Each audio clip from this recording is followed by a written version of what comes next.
Welcome one, welcome all to another episode of Successfully Unsigned with David Overstreet, DShack, Patty G, Patty DJ G. Patty G, DJ Patty G. DJ Who are Patty you D. today? Who are you today?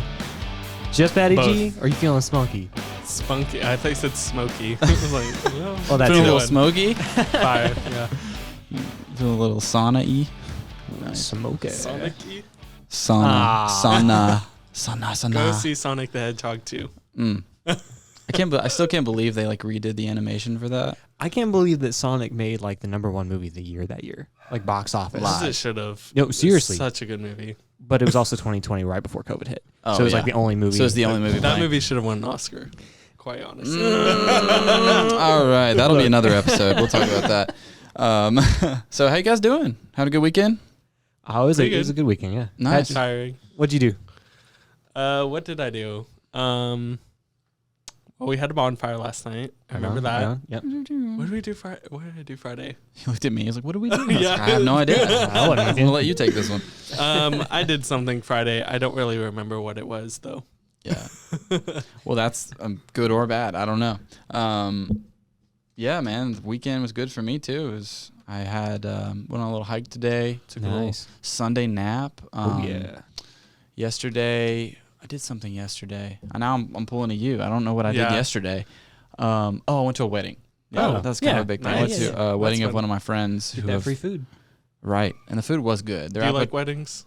Yeah, I mean, yeah, they're I cool. love weddings. I wish I could go to way more weddings, like all the time. They're awesome. She had like little appetizers, little cheese cubes, and like I thought it was really cool. And she had a really good like wedding meal. Because that make or breaks a wedding, honestly. That's fair. It's the only reason I go. Right. Even though they've all been family. The only reason after that you just leave. Yeah.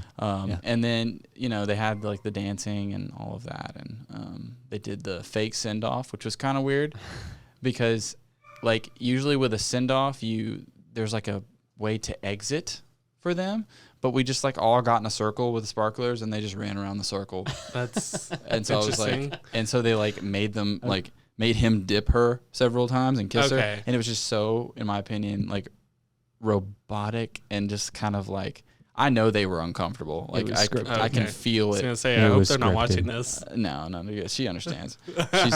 She was stressed out about, I talked to her after, she was like, my eye was twitching pretty much the entire week. Why was it a fake send off? I don't know, because while everyone was still there, I guess they wanted to get everyone out there and. Oh, okay. Like, I was going to ask if the venue didn't have a door, but I'm like, okay. Yeah, we all went in through the ceiling. Closed it up. We roped in like a SWAT team. That'd be a cool wedding, man. Ended up waiting for food for a very long time though, because not a cool wedding. Typically the way they sent the tables to get food was so weird. They'd like send like the highest number table and then they'd send the lowest, and so by the time they got to us, we were like right in the middle, and so we were literally right by the food table. And look at you being important. Get in the middle. We in the middle, yeah. You ain't at the bottom, man. I know, but what? It's like the last end of the list. That's what I'm saying. Like, you don't want to be at the end of the list because then you get your food the last and you're the least important. Okay, so how was your weekend down? No, my weekend was good. I remember on Friday we saw the new movie Barbarian. Oh man, do you like horror movies, David? I do. Freaky. It was intense. That was freaky. It was disturbing. Very. That's the hallmark of a good horror movie, I feel like. It is an amazing horror film. It was insane though. Yeah. One of the most bizarre movies I've seen. What's it called? Barbarian, starring Justin Long, one of the greatest actors of our generation. Love you, Justin Long. You heard it here. Yeah. I watched this series called The Patient. It's on Hulu. It's got Steve Carell in it. Okay. And it's like I don't want to give too much away, but it's basically just like about this kid who like goes to therapy and like kidnaps his therapist and like makes him the patient. Whoa. And so it's really creepy. it's a cool concept, and I thought the acting was great in it. So so yeah. Good weekends all around. Yeah, you see, I watched that movie with Patrick Friday night, and then yesterday I spent all day outside at an art festival doing some a little bit of engineering. Cool. And I also got to perform like a little 30-minute set of my own original music, so that was a lot of fun. Nice long day outdoors, but definitely worth it. Definitely worth it. Where was it? It was at Old Fort Park over here in town. Nice. And like I said, it was part of the Greenway Art Festival. We had a couple stages. We had some setups for, did a little recording, cool, little video work. performed. The kids had two live performances of their play, Mm-hmm. of their musical. So we engineered that. Okay. Just did Aristocats. yeah, Aristocats. And so we just had a great time out there. Beautiful day for it. Didn't get too hot. Wasn't too cold. It was just a great day to be outside in the park and get to do some engineering. Yeah, it's great weather all around this weekend. Oh yeah, Love and fall. So now that we've all kind of shared our weekends, I think we have something for the audience. We thought the last time we came on, we brought an item with us, an item that is has some significance to us in some way. So I guess we'll start. I'm curious about Patrick. So we gotta start with always, Patrick. always. Well, last time I had my Spice Girls backpack, and I want you to know, David, I now have like a mental list of items. I'm like, okay, I'm gonna bring this, this, and this, and this. Yeah. I have so many things. If you ever come to my apartment, it's just quite item something. after item. Yeah. It really is. What Okay, do we got? so it's a little hard to see in the camera. You probably. Oh, wait, there's a camera right here. I don't know if you can see that. Okay, so this is The Sponge Who Could Fly, the SpongeBob SquarePants musical. Okay. So you've probably heard of the SpongeBob SquarePants musical on Broadway. Yes. Mm-mm. Thank you. I have. It opened up in, I want to say 2018, 2017, somewhere around there. Mm-hmm.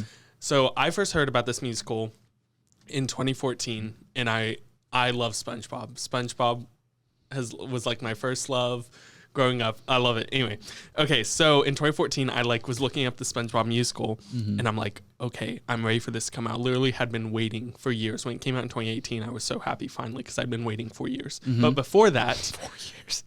Oh my goodness. This man's but dedicated. before that, when I was doing some research on it, I found this, The Sponge Who Could Fly, a new musical. This was released, I want to say, this thing 2009. So it started out as this musical that kind of went around Singapore. Okay, and it is based off the lost episode of SpongeBob SquarePants, The Sponge Who Could Fly, where he inflates his pants and he can fly. The lost episode. Yes, you just need to watch SpongeBob. Be a normal human being. You had to be please. there. Sorry. Yeah. So the one in Singapore was more like mascot-y costumes and kind of, I don't know, strange. Well, then they did a UK tour. And, so you can see his pants are inflated here. That's what it looks like in the cartoon. But then you get into some of the other costumes. They're a little less mascot-y, but they're still terrifying. That is and not great. Gosh. I should have been in that movie. That's nightmare-esque right there. So There goes when my I sleep found tonight. this in 2014, I was instantly hooked because there's just something about obscure media, obscure items. I just love it. I just eat that stuff up because I'm no one's talking about this. No one knows about this. It just makes it feel special, I guess. Right. You are special, Patrick. Thank you. And so, Special needs? No, I'm just kidding. so when I was looking it up, I found someone posted all the music on YouTube because they found a CD at a flea market. And I was like, I need that CD. Okay, so I listened to the whole thing. We're going to talk about what makes a good song today. Sponge Who Could Fly musical is not a good example. The SpongeBob musical from 2018 is a great example of musical theater. It is absolutely amazing. This, not so much. Not so much. But I'm not over those costumes. that too. It's freaky. Also, little fun fact, the guy who wrote it was the guy who helped write season 4 of SpongeBob, which is usually considered the downfall of SpongeBob, at least back in the day. So, a little telling. Okay. And so anyway, The more years you pass. know. I cannot find the CD to save my life. It's nowhere to be found because no one cares about this musical. Literally no one. And so finally, years pass. Probably it was in 2022. It was probably I don't know. Maybe it was last year. It was about a year ago, maybe. I'm like, oh, I forgot about that musical. I'm like, let me go look it up and see if I can find a CD. I probably can't. eBay, $5. Best $5 that I have ever spent in my entire life because I now have a physical copy of The Sponge Who Could Fly, and I can now play it in my in my SpongeBob CD stereo tape player as well. Yeah. Stop. Yep, I ordered that as well. My gosh. A few months ago. A few months ago. Oh yeah. Oh yeah. Yep. Patrick, everybody. I'm sorry. DJ Patty G. All spunky tonight. So The Sponge Who Could Fly, if you're curious, you can listen to it on YouTube or just call me up and I can play it for you. So yeah, it's quite an interesting thing, but just a good way of showing my collection of obscure items that I love or obscure things that I love. Also love of SpongeBob. You own this segment. You own this segment. Yeah. It's your segment. Yeah, it really is. Yeah. I don't know anything about mixing, but I do know about weird items. He said, I got items. I'm glad you went first because I don't know how I'm going to follow that. So, Dale, why don't you see if you can? All right. So for mine, what I decided to bring today is actually something I made. And I made this a while back. Is it blinds? Right? It's great. It looks a lot like blinds, right? It hangs up kind of like blinds. You can kind of see it. However, what this is actually just a little hanging piece that I made about a little over a year ago now, where all the artists that come in and record at my personal setup sign. I have them sign this piece. So everybody who's come in, and whether it's just for, maybe they're just helping somebody else out or just doing like whatever, I have them sign stuff. That's awesome. And actually, David, you were the first one in my setup. Really? In that room to record, and you never signed it. I never signed it. I kept forgetting the 2 times you come over. So wait, this is so sweet. This is kind of a touching moment. This is a touching moment. I might cry. I don't even know where to sign. And sign next to Bria. I'll also get you the date that it happened to. Ooh. Because I have everybody sign their name and the day that this it man happened. had it in the holster. So that came from June 18th. Actually, so yeah, it's today's date. Yeah, Sweet. June 18th of 2021. 2021. Yep, that was the first thing I recorded other than, well, of course, myself doing tests and stuff like that. Right. And my own personal setup. So Dude, that's awesome. That's so sweet. I like that. I want my Sharpie back. Oh, It's my last one. I thought you had that on the table. I thought that was your item for today. I was like, Yeah, I want to talk about Sharpies. yeah, this Sharpie's really special to me. I've labeled all my drawers with it. With all my clothes. I mean, this is really random and weird, but if you ever smell a Sharpie, it smells like you sprayed perfume on a ham. have you tried this? I'm sorry, what's good? When I was a kid, I remember smelling a Sharpie. I'm like, this smells like someone sprayed perfume on a piece of ham. The combination of those two things. That's is very just- specific. I'm really specific with scents. Like if I Yeah. smell something, I'm like, this smells like this mixed with this. I'm Specific with So- sense, but not specific with sense. Ah! That's your thing, my bad. Oh, that's the wrong one. Oh. See, I suck at this. See, I need your Sharpie to label these. Thank you. Well, I want it back, though. I need tape, but it's fine. It's fine. I'll get my life together soon. So I guess mine is just literally it's the real book. It's the 6th edition. When I was in high school, I lived in this book. I used to play these little jazz gigs with some friends from high school at this place called Raz's, and they used to have one in Smyrna and they had one in Antioch. And we just show up and we just play like a few standards out of this thing. And like, honestly, this is where all my jazz guitar theory came from. And like, I just spent a lot of time in this book. And as you can see on camera, there's sticky notes everywhere just because. You got Autumn Leaves in there? Got Autumn Leaves, got Funny Valentine, Black Orpheus. You got Autumn Leaves a second time in there? Autumn Leaves? Two or three times in there? Can you sing us a little ditty? Sing you a little ditty? I don't want to brag or anything, so I'm gonna try. I'm not gonna flex right now, but maybe later. But yeah. So one of my favorite songs in this book is "The Girl from Ipanema," which is just a beautiful song. I've always loved it, and so yeah, that's my item. It's special to me. That's cool. I'm not gonna ask anyone to sign it, but I'm ready. I would ask I'm ready. SpongeBob to sign mine. Now, see, unlike you, Patrick, I had to like scour my house. Look, I walked in like every room, like Yeah. What can I take for this? I know. I was thinking about that. I'm like, I don't know. Digging through a drawer in the Are you gonna have bathroom? enough things for every week? No. I'm just gonna start pulling like random T-shirts. I'll just like start. Oh my goodness, yeah, you do. They're all free T-shirts I got Yeah, from yeah. events. So Yeah. I mean, I got plenty of those. You could. But I'm not like an items person too much. Yeah. I don't Yeah, think. neither am I. Well, thankfully we have Patrick to save this segment. I might call you up one week like, hey Patrick, You don't give me a want random any of my item. items. No, I don't. But give me a random item and I'll make up a story. All I right. got this in the 7th grade. 7th grade. Yeah. Man, I was thinking about that the other day. I was looking through my yearbook and I was like, wow, my haircut was atrocious. My in 7th grade. 7th grade picture, I mispictured it school day, and it was. So I had to like do a redo, but it was like the worst like flash camera. Like I think the teacher took it, and it was so bad, and I just looked so beyond ugly. Yeah. I mean, it's not middle school if you don't have at least one picture you hate. Oh yeah, Am I middle wrong? school. I think Yeah. I hated 99% of the 99, pictures. yeah.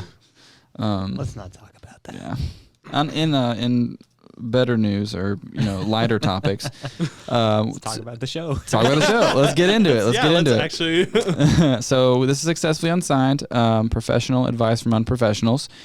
Last week we kind of got into things, talking about just kind of like how you should kind of go about your artistry, just like being confident in yourself, but being open to change and criticism. If you're trying to get a marketing campaign started for your release, just like that starts with you believing in your own work. And then just kind of, putting yourself out there and being uncomfortable, if that's like going to shows or like showing people your stuff, pitching it, those kinds of things. Do you guys have anything else to add on to week 1 before we move on, or Yeah, no. any final thoughts on that? Week 2, we will be talking about what makes a song stand out today. Patrick mentioned that a little bit earlier. So I was thinking, we could kind of go at it from 3 angles, like, the artistry angle, like what structurally makes a song what it is, like production wise, and then like how you get buzz on the song, like when you're first releasing it or like trying to market it up and hype it up. So as far as like structurally, obviously you got to have a catchy melody, right? Like something that repeats something. Oh my goodness. Sorry guys. Something that repeats, something that's kind of, that's memorable, that people are going to hum like when they're at work or something. You know what I'm talking about? It's a great melody down there. It is. Yeah. He's singing. He is. He can hold the melody. He gets it from his dad, I think. Do you have any like good examples that you can think of that like artists who keep really good melodies, whether you think their songs are necessarily good or bad, but they know how to like capture an audience through a good hook? I'd say a lot of Eminem stuff, like his earlier stuff, his melodies are very memorable. Like Mom spaghetti, dun dun dun dun dun dun dun. Dun, dun, dun, dun, dun. I mean, that is like literally that is the default like string setting on any like instrument engine on your Pro Tools. Yep. And somehow they threw some reverb on it and made it. It's a great melody and ended up making a great song out of it. And you add the low end of that, and it's catchy. So I think Eminem does a great job with that. Obviously, I think like I'm a big fan of John Mayer. A lot of his stuff, he stays relevant. John Mayer. With a lot of his stuff, and he has a good way to like write melodies, whether with the guitar or like with his lyrics. So yeah, those are a few examples. Do you guys have any that you can think of? Honestly, first thing that came to mind was like kind of old school Taylor Swift. Yeah, she's an amazing writer too, but like she really just, even songs that you don't necessarily like you can't shake it off. You can't help but sing along with it. Like it's just so catchy. Most pop artists, I guess, are that way. But yeah, like it just, I don't know. It's just one of those things. Like whether you like it or not, you can't escape it. Yeah. Also, Spice Girls. That's scary. We're in week 2, Patrick. Week 2 now. They're coming up every week. So yeah, melody is important. I think next thing will be a vocal performance. Like the confidence in your voice radiates through. So like if you can sing like on pitch and you in time, but if you're not confident sounding with your vocals, like no one's gonna believe in your work. Like the way you do. And so like you really have to let that shine through. And you don't have to be a crazy good singer. You just have to find your style, find your niche, find what works for your genre, and like do that to the fullest of your ability. You got to sell it that it's real. And that's the thing, you know, going into studio and working with artists, if you're behind the glass, like in the control room as like an engineer producer, one of the biggest jobs of the producer is to get that artist to perform the way they need to perform. Yeah. You know? And so, like you said, you got to have that confidence. Even if you don't really have that confidence, you got to make it sound like you do. You got to make your part, especially in the lead vocal, stand out. So you got to make it stand out. You got to make it sound like it's real. You know, one of the ones I think of as sounding so real is kind of a little bit of an obscure thing off the beaten path of pop. There's an artist, I found him through YouTube, called Amigo the Devil, of all people, and he has a song, a couple songs. One, it was kind of a jarring name, so I was like, okay, I kind of want to see what this is, called Cocaine and Abel. Okay. Right? But anyway, the guy's performance in that song is crazy good. He sells that performance and makes it sound like every single line is just personal experience of whether it's trauma or whether it's whatever that he went through. Yeah. You know, you believe it. Did he actually go through that? I have no idea. Yeah. But I mean, it's just him and a guitar on that track. Yeah. And that is such a moving musically. That's such a moving song. Because he sold it with his voice. Right. He sold it with his voice and his performance. And so you know, you can do that at home too, in your own. Sure. You know, in your own studio, even if you have nobody else there. You know, you got to find what works for you to get that best performance. Right. Sometimes that is just being by yourself, being in total quiet, being in total nothing. For some people, you know, if you know you like an audience, you know, have some friends over. You're like, hey, come sit over here, and I want to perform this to you. Right. You know, maybe that'll work. But find what it takes for you to give out the best performance that you can give. Right. And I think there are three main elements that kind of get your song, like as far as a live performance, get people to really dial into your song. I think it's vocal performance is the confidence we were talking about.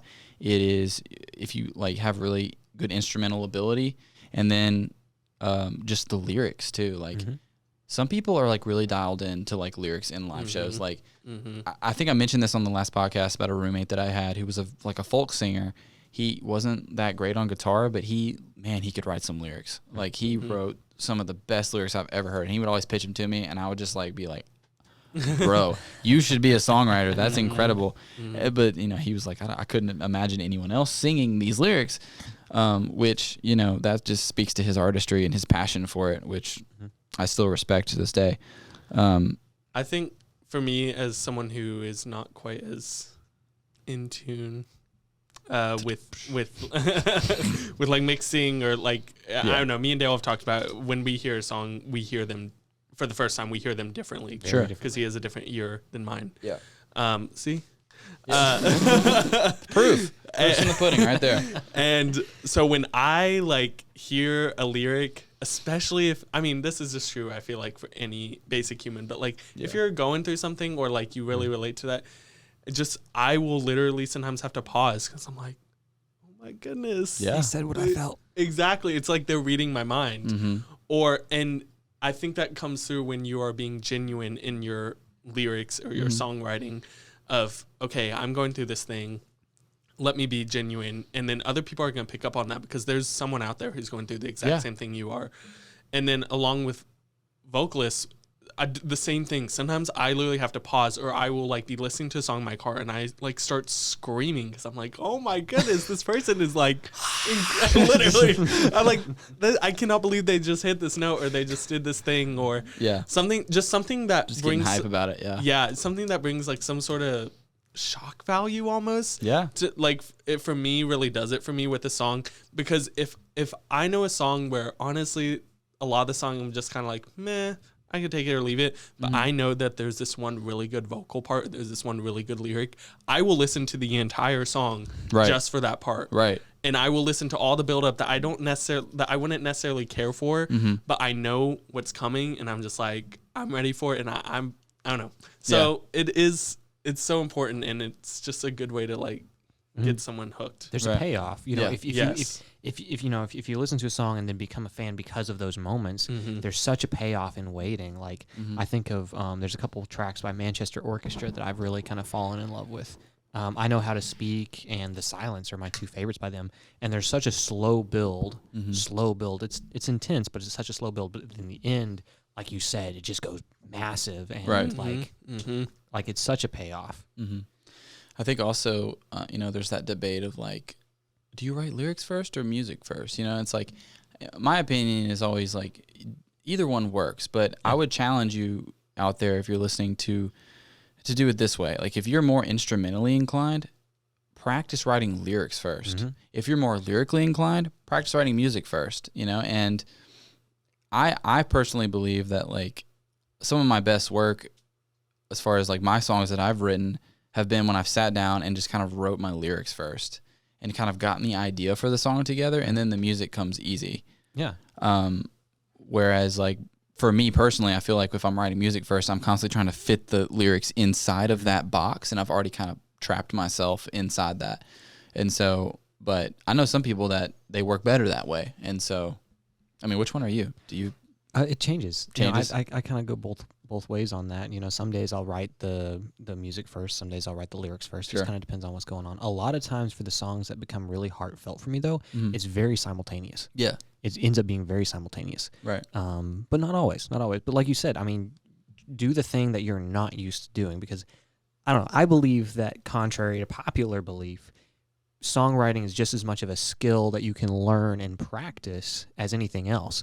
I mean, you can get in there and, I've written a ton of songs that because I sat down, like, I want to write a song right now, whether I felt like I was in the mood or not. Yeah. I'm like, I want to write a song right now. I want to practice. I want to do this. And I wrote a song out. Sometimes they were good. Most of the time, maybe not. But ideas came out. Yeah. And I figured out the workflow, the process. And it's not always smooth. It's not always, wow, a hit song in 10 minutes. Yeah. Sometimes it takes days. Sometimes it takes weeks. There's songs I've still never finished that I would like to finish. And I started them years ago. Maybe I'll finish them. I don't know.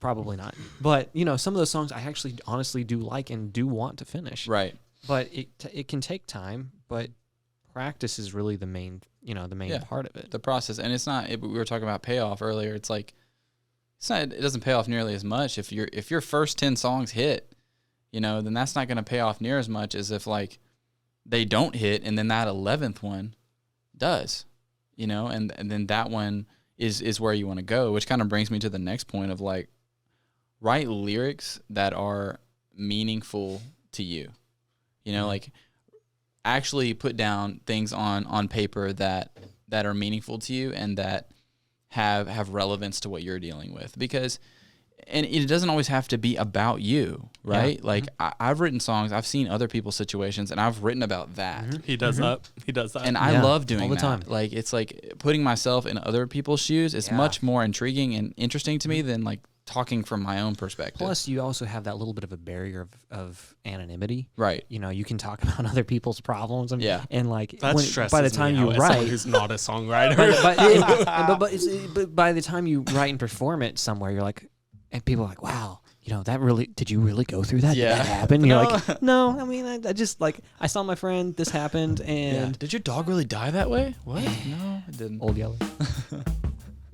But, yeah, I mean, I see what you're saying. It's just like, writing. Watch out, Patrick. Write one about you next. I'm sure you are. I've already written one about the chicken nugget necklace. I forgot about that. It's in the tank. It's in the tank. Thank you. You're welcome. You're welcome. The chicken nugget necklace. I need to make that like a soundbite. Honestly. Chicken nugget necklace. Honestly. Thanks so much for watching, guys. Before you go, do us a quick favor. Hit the subscribe button, hit the like button, hit the notification bell so you get notified anytime we post any content. Go listen to the podcast on Apple Podcasts. Leave us a review if you really like what you're hearing. It would really help us out. Go follow us on Instagram. We'll see you next time.